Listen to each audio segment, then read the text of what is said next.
Yo, what's up, Rob Gord in the house. Yo, nandito naman po yung kagurang, mga kagurang, no? Andito tayo ngayon sa Di Patio. At meron tayong interview na isang premiadong rap artist na malamang ay hindi niyo siya gano'ng kilala pero nakikita niyo siya sa mga videos ni Looney. Ay?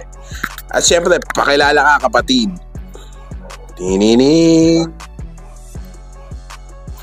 Yo, wala ba mga pala sa Destro Rams Entertainment Tuesday Troop up north. At syempre isang kagalakan na mapunta dito sa palatuntunan ni kapatid na Rap Guard. At syempre dito sa napaka-cozy na lugar, Di Patio. Dito lang yan sa Barangay Greater Lagro. Ayan, dalaw kayo dito sa Di Patio at meron silang inihain sa atin na teka, wala pa yung mic ko. May inahin sila sa atin na hindi narinig naman yan. Pero eto, chocolate, ano to? Ice choco, ayan. Napakasarap na ice choco. Siyempre, shoutout kay Charleston. Yan. Sir Charleston, maraming salamat na. Ayan, umpisaan natin kay Destro. Destro, anong pinagkakaabalahan mo ngayon? Okay lang. Okay, sorry. Sorry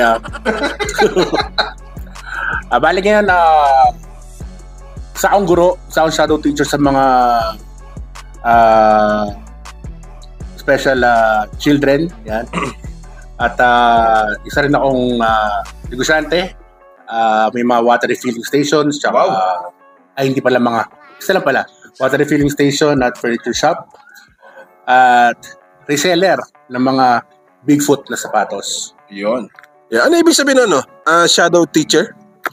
Bale sa isang classroom may isang regular teacher, tapos may isang particular na estudyante ka na ikaw yung magsisimplify ng mga subjects para sa kanya, papaintindi mo sa kanya dahil nga sa kung yung kakayanan niya lang mag-isip hindi masyadong broad kung ika nga. Ako yung magsisimplify at ako yung mag-aalalay sa kanya buong school year. Para sa mga special child? Yes. Kwento mo naman sa amin ano mga experience mo sa paglalakbay mo sa mundo ng rap music. Sobrang makulay, no? Maraming ups and downs. Actually, mas ano pa nga mas lamang pa yung down. Bakit? Pero masaya naman kasi ano naman ako sa music talaga ako. Hindi ako doon sa kung sino mga tao dyan. It's more on music ang ano ko, tsaka magpa-event, tsaka music. Bakit Destro? At sino nagpangalan sa'yo ng Destro? Actually, nung bata ako, laruan yan, yung mga G.I. Joe. Yeah. Tapos, kalaban nila, Cobra. Sa kalaban, meron ako paboritong hinahawakan. Yung si Destro. So, hanggat matulog ako, pumasok ko sa school, nilalagay ko sa bag ko. Kasi paborito ko. So, yun yung parang pinangalan sa akin na airpod ko. At mga kalaro ko nun. Destro, di ba siya yung silver yung ulo? Yon. Paano mo na kung di nyo nalalaman ng mga kagurang, no, lagi natin siya nakikita sa sa videos ni Looney. Ayan. Paano mo nakasama si Looney? Bale, nagkakilala kami ni Looney dahil sa mentor ko. Shout pala yung AWOL, Mike Solano, na nasa coaching staff na siya ng Gilas, ng FIBA. So, yun, nagkakilala kami. Tapos, yung mentor ko, hindi niya alam na nag-rap ako that time. Kasi physical therapist ako So, parang sa basketball kami, parang as a physical therapist, nangyayaan ako. Tapos, nung narinig yung may background music, yung sakyan ko ng Tupac. Sabi sa akin, hip-hop ka pala. Tapos yun, kumanta-kanta ako, nag-rap ka ba? Tapos nung sa'yo nag-rap ako. Hanggang sa nag-record na kami sa Republican. Nung naalala ko na si Looney hanggang sa mga event. Republican kay Shubaldi? Actually, from dito sa Caloocan, record pa ako dati kay kapatid na Shubal So, napakalayo.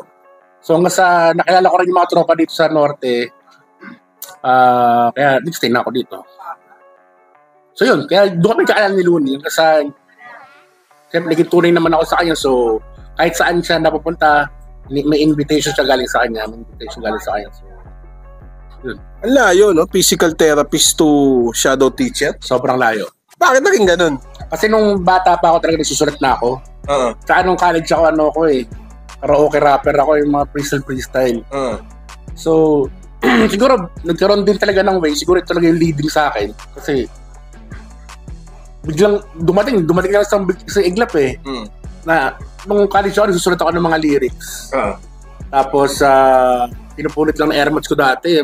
Puro ka drawing, tsaka graffiti, tsaka sulat ng kanta. So, yun, hanggang sa nung college, nagtapos ako ng pag-aaral, tapos hindi na nila ako pinigilan kasi sinabi ko sa kanila, usapan natin, magtapos sila ng pag-aaral kasi wala namin problema sa'yo ng mama mo, ng papa mo. So, tinapos ko. Kasi ginagawa ko na yung gusto ko. Hanggang sa, siyempre, kaya naman yung pinag-aralan ko, hindi ko ginagamit. So, yung mga kumukuha ko ng mga pasyente, home service, hanggang sa napasok na ako sa pagtuturo. Hanggang sa kung ano-ano pa. Dami ako in-explore hanggang ngayon, wala pa ako in-explore. Galing Sino si Looney para sa'yo? Si Looney, siguro masabi ko, saan tunay din na kaibigan. Kasi nagkatampuhan kami niyan. Gagat yung mahabang panahon din hanggang sa kung naparad yung ganit doon kami unang nagkabati, nagkaayos yung music video ng ganit. So, paano tsaka ano yung pinagtampuhan nyo? Basta panoorin nyo na yung Flip Top Badang versus Looney, abangan nyo, check nyo na lang doon kung ano yung mga binitawan versus ni Badang. Doon nyo na panoorin. Pero wala sa akin, okay na.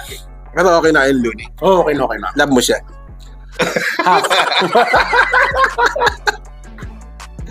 Ano mga naging struggle mo sa buhay mo na pwede mong sabihin na lampasan mo na? Ano?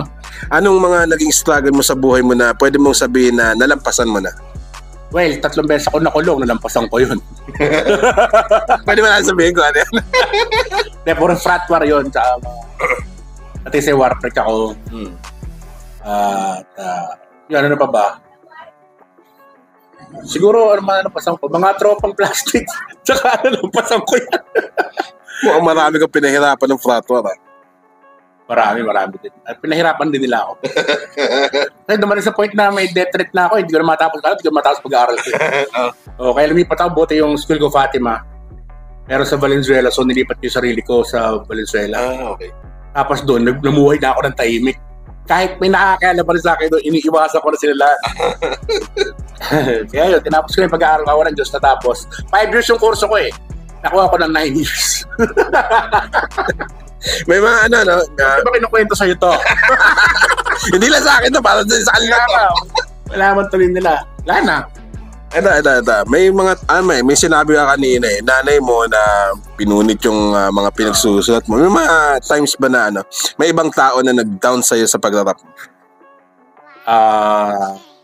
Yung may mga sinasabi sila, hindi naman maganda yung rap ni Actually, nung nasa loob na ako ng rap scene, nagbukas ako ng grupo Test Rhymes Entertainment. Tapos may mga ginuguro kasi ako, ginuguro din ako ng mentor ko. So parang ginagawa ko lang din. So nung nagkakaroon na sila ng sungay, yan na nagsasalita na pag nakatalikod ako. Dati siyempre masakit sa akin. Pero nung tumagal, may mga nag-mentor din sa akin sila, si Kyle, si Kuya PK, Sir PK, Picasso. Kasi sila yung mga matagal sa industriya. So sila yung nagpatibay sa akin. Sila yung naging gasolina ko para magpatuloy. At maliban sa kanila, may mga nagpayo pa sa akin na mga old school rapper niyan. Sila yung mga Republican nandiyan. Sino pa ba? Mga tropang hip-hop sa San Francisco. Yun. San Francisco, US? Yeah. The Beast Bosses yan. May mga times ba na pumasok ka na ba sa pumasok na ba sa isip mo na networking? Hindi. Networking. Pumasok na ba sa isip mo na ayaw mo na mag-rap kasi wala naman nangyayari? Pumasok naman siya na parang ayoko na mag-rap. Pero kasi iniisip ko, karamihan kasi parang gusto nila yung pag-rap ka, kailangan may lalo ngayon, kailangan meron ka profit Sa akin, yun lang yung part na parang ayoko na kasi parang wala naman napapala. Ang dami ko ng naging puhunan dito sa ipapan na to pero wala akong nabala. Pero kasi inisip ko na lang ngayon, ano ba yung unang purpose ko is music. So, wala naman ako iniisip dati na kita whatsoever, profit whatsoever. So, yun, dire-diretso ko talaga yung music. Although nagpapahinga ako, pero may mga susulat-sulat pa rin ako. Dire-diretso pa rin naman. Pero pinangarap mo rin yung katulad na maging parang sila Flo G, Looney. Oo naman. Lahat naman siguro ng mga artists ngayon, at mga nangangarap pa rin, mga possible pala ng mga hip-hopper ngayon, mga rapper ngayon. Siguro yung talagang pinapangarap kasi may tama naman, karamihan yan, iisa lang yung tunog. Oo. Diba? Iisa lang tunog eh. Kaya alam natin na ayun din mga gusto nila. Saan punto ng buhay mo masasabi mo na natupad mo na yung gusto mo mangyari sa buhay mo? Nakakapag-rap ako kahit saan akong kampo na pupunta. So fulfillment sa akin yun. Para sa akin, tagumpay ko yun kasi wala akong pinilastik ng mga artist na naging straight up ako sa kanila na hindi ko sila sinudas, niloko. So kahit saan, para sa fulfillment ko yun eh. Na kahit saan kampo ako, wala akong iniiwasang tropa or rapper. Actually, nag-bridge the gap pa nga ako eh. Sa dalawang grupong nag-uumpugan. Kaso wala talagang ayoko na sabihin yun. Pero sikat na sikat silang parehong grupo. Parang kilala ko yun. Okay lang. Parang nasama ako sa... Hanggang kailan mag-rap si Desmo? Hanggat kaya ko pa magsulat. Hanggat kaya ko pa magsalita. At hanggat kaya ko pang kalat yung musika ko, hindi diretso pa rin. Bilang teacher ka, di ba? Paano mo mapapaliwanag sa mga estudyante mo yung bad side at good side ng rap? Kasi di ba, yung bad side, yung parang yung mga nakikita ng mga bata na nagmumura yung mga minumura yung katunggali nila. And good side, yung mga meron din mga rap na di ba? Yung parang yung inaano nila mga drugs and sex, ganun, di ba? And meron din side na ayaw namin ng ganyan. Pero from old na yun eh. Old school. Hindi mo may parinig sa kanila. Paano mo papaliwanag sa kanila? Paano? Siyempre, hindi naman lagi nababantayan mo sila. Paano ba? Siguro kung magtanong sila. Magtanong sila yung mga bagay na hindi nila naiintindihan at hindi nila naabos sila. Magtanong sila dahil hindi naman nila kayang malutas yun eh. Kailangan nila ng mas matandang tenga at isip para mabigyan sila ng liwanag kung ano yung mga katanungan. Kasi talagang hanggang ngayon nga, ako, may mga hindi pa ako ma-explain na mapaliwanag sa rap scene saka sa mga pero alam mo yun, kailangan nilang magtanong at maghanap ng gabay ng gabay ng magulang ang kailangan. Tingin mo tol, abusive yung mga rap na nauuso ngayon? Abusive sa parang-paraan?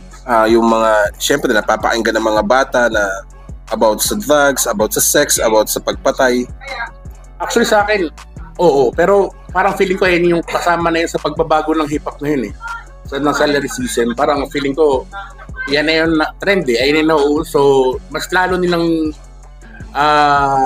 hinagamit at nilalagay sa mga lyrics to verses nila yung mga lyrics na yun. Kasi nga, yun yung parang napapanahon eh, kumbaga.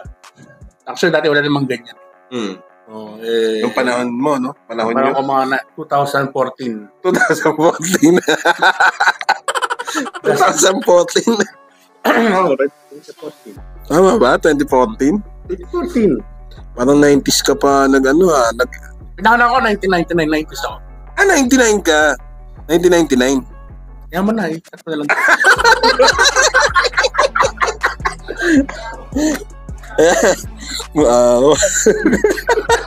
Wala ako po. Kung magkakaroon ka ng pagkakataon na makabalik sa nakaraan, anong gusto mong balikan at bakit? Siguro pwede kong balikan yung pwede ba maging emotional? Pwede naman. Yung kung sana paggagawa ko ng dalawang kwaderno, kasi dati isa lang kwaderno ko eh. Sa school tsaka sa pagsusulat eh. Gusto kong i-correct yun na parang paghiwalayin. at bigyan ng oras ng parehong side. At i-correct yung pagiging war freak ko nun siguro. Kasi marami rin ako mga nasaktan. Madami din ako attorney pinayaman. Tsaka mga... Siguro kung mabalik ko, gusto ko rin mabalik yung buhay ni Airpat ko kasi sa mga mentor ko. So, yun. Sino ang gusto mo makakolab sa isang kanta naman sabi mong heto ang obra maestra ko? Sabi ko, ano? Siyempre Looney. Bakit? Yung lyricism niya hanggang ngayon, hanggang dati, sobrang siksik, liglig at maapaw. Hindi yung pinupuno niya. Kasi karamihan ngayon, mga narinig yung mga rappers, yeah, grit, pow. Parang dance. Sorry mga pala, pero kasi sa akin, nanghihinayang ako sa beat, although siyempre respeto sa estilo nyo. Pero kasi ako namulat ako sa lyricism. So, si Looney, hindi siya nagbabago eh. Hindi, Saka mas talagang... Sa bagay, hindi nyo naman pwedeng baguhin yung style nyo. Gaganon siya eh. So, sa mga nagawa mong kanta, ano yung pinaka-paborito mo? Ikaw naman. Bakit? Kasama ko si Ron Henley at si Mr. Blaze. Kasi istorya ito ng tagumpay eh. Kung mapapanood yung music video na yon sa YouTube, nakita nyo, Ikaw Naman. Kwento to ng pamilya, mag-asawa na walang-wala dati talaga. Walang pabayad yung Meralco. Dumarating yung Meralco, putulin yung kuryente nila, pero wala siyang magawa dahil wala silang pambayad. Hanggang sa nagpursige yung tatay, nakikita nyo ba doon yung nag-a-apply siya, sira yung sapatos. So makikita niya to sa music video talaga na tungkol to sa tagumpay ng buhay. Nagsumikap yung AirPods. Tapos hanggang nakita niya liwanag. Pero sa networking kasi So parang So kaya naging title nun, Ikaw Naman. Kasi after ko, nagawa ko to, gusto niya, Ikaw Naman. Ano to? Story mo o hindi naman? Story ng tropa ko. Okay. Sa tingin mo bakit kahit di pa kilala ang artist dapat nang bigyan ng TF? Siyempre kasi hindi naman mga AI yan na pagka pinag-rap mo alam na agad nila yan.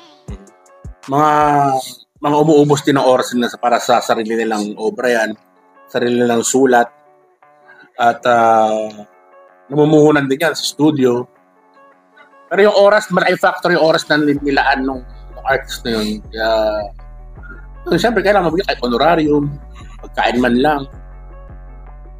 Ayun. Pagkain, pamasahe man lang, no? Oo. Parang hindi naman nasayang yung paghihirap niya at ma-appreciate niya rin yung ginagawa niya. At maging gasolina rin yun para magpatuloy siya na nakikita, na-appreciate ako. Iba kasi yung, karamihan niya kasi pagka na-appreciate ka, mas lalo ka nagbo-boost eh. Pagka parang binabaliwala mo. Although hindi naman sa lahat, kasi iba mas naging eager eh. Pero iba kasi parang nawawala ng pagkasal, parang hindi naman tanggap. Kailangan, pag alam mo kabaro mo, yakapin mo, tulungan mo rin siyang mahal. So, yun. Ganda ng ng mga explanation mo. Picture ako eh. Sa tingin mo, ano mga bagong, ano mga pwede mong ipayo sa mga bagong rap artist? Siguro sa mga bagong rap artist, diretso nyo lang yung gusto nyong gawin. Mas mag-focus nyo sa lyricism. Yeah. At huwag nyo sayangin yung pera nyo sa studio ng alam nyo yung gawa nyong kanta ang tawag nito, hilaw. Pag kukulan nyo ng oras, kasi kung kukulan nyo ng oras, ibigay nyo na yung full nyo. At palaging ibigay nyo yung 100% sa lahat ng ginagawa nyo. Sino mas mo? Andrew E. o Francis M? Mas parang Kuya Kiko ako eh. Kasi socio-political, so mas nakaka-relate ka dahil nangyayari sa kapaligiran mo, sa gobyerno, sa kalsada. Mas siya yung unang napakinggan ko talaga. Kasi yung mga datingan ng mga beats niya eh. So yun. Mas nabubuhay yung dugo ko sa ganung. Pero siyempre respeto ko yan. Wala din naman siya siguro hindi rin ganun kalalim ang pundasyon ng hip-hop. Totoo. Tama. Then, Ano yung ano mo? Spotify and YouTube channel mo? YouTube channel ko is Destro Rhymes Entertainment. Sa Twitter, Destro Ortsid. At sa FB, Destro Lazo. At sa Spotify ko, Destro Rhymes Entertainment. Yeah, may gusto ko mga shoutouts. Siyempre, shoutout sa Dapacho, siyempre, sa pagbibigay sa atin ng magandang lugar. At kay Charleston, Bukago. Check in Dapacho, sa Lago Tambeño, mga taga-Lagro, natawagan ko kayo, mga taga-SBC, mga pioneer, mga taga-dulo, lahat ng mga tao simbahan at barangay. Sura! Tsaka yung, siyempre, shoutout ko rin yung Koso uno, yung mga tropa sa norte. At lahat ng mga tropa, kung nakikisa-isahin dahil napakarami nyo. At siyempre shoutout din sa show mo. Mabuhay ka. Baduk Clothing. Ano? Baduk Clothing. Sa yan? Oo, saan? Baduk, ibig sabihin kasi Ilocano ako eh. Taga Norte, Ilocano. Baduk, ibig sabihin nun, damit ko. Tawagin natin siya na, Sir Charles. Para pa-promote lang na yung The Patio. Yan. Yan. Pa-promote na mo, Sir Charles, The Patio. Hi sir, dyan. Sir, visit lang kayo dito, bagong open tayo. Depacho sa Lagro. Maraming klaseng mga pagkain na matitikman nyo rito, sir. Like drinks, lahat, snacks, meals, kahit ano, pwede yung tambayan dito, chill place. Thank you. Sir, thank you. Thank you. Sir Destro Rhymes, thank you. Maraming salamat. Peace and God bless sa inyo lahat. Rob G's in the house with Destro. Yeah.